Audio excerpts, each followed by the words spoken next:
Hello and welcome back. Taking a look at Gil Galad in The Rings of Power, you immediately see the similarity with the one here and the one that Mark Ferguson played in the Lord of the Rings prologue. You've got the same hair in colour and in length. He looks elven enough for me, and it's hard to find people that would be like eternally youthful past the age of 25, and this guy's 39. His physical appearance can tell us which way the show has decided to go to portray his lineage, which is often disputed. Most recently, Gil Galad was named as the son of Orodreth. Out of the three Noldorin houses, this would put him in the house of Finarfin. Now, Galadriel is his great aunt in this instance, as she's the aunt of his father Orodreth, the former ruler of Nargothrond in the First Age. Now, there were variations of his parentage, but in all of them, Galadriel is of at least one generation older. Now, why I bring this up is that Finarfin was the odd one out in Noldor, as him and his descendants had golden hair due to his mother Indis being a Vanya. So you can see this in Finrod Felagund and Galadriel, as we already mentioned, who were described fairly often. Now, Gil-galad in The Lord of the Rings, and now in Rings of Power, does not. Okay, now in the Silmarillion, Gil-galad was noted to have been the son of Fingon. Fingon was the son of Fingolfin, and the house of Fingolfin had dark hair. Galadriel is the cousin of Fingon, and he wore his long dark hair in great plaits braided with gold, according to the Peoples of Middle-earth book. So let's talk about the obvious prop here, the crown. The golden crown of leaves, I think, looks incredibly Roman.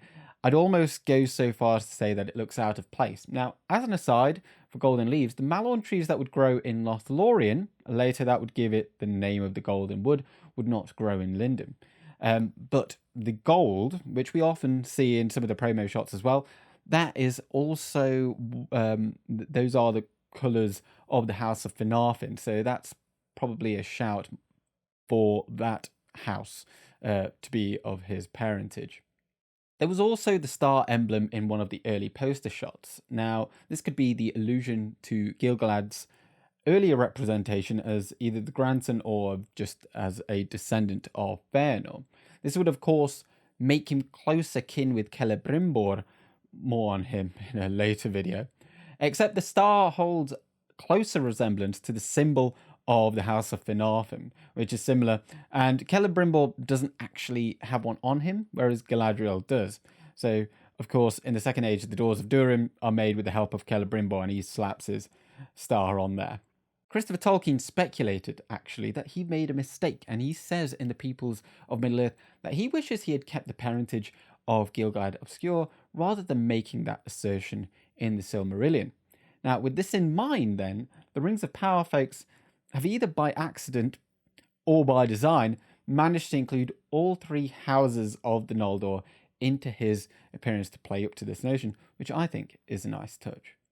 If left ambiguous then, whether he was in the House of Fingolfin or in the House of Finarfin, then the character of Gil-galad will either have the pressure of following as the son of a good king in Fingon, or a bad king in Orodreth to prove himself as a worthy heir. It could be like the Second Age version of "You are Isildur's heir, not Isildur himself."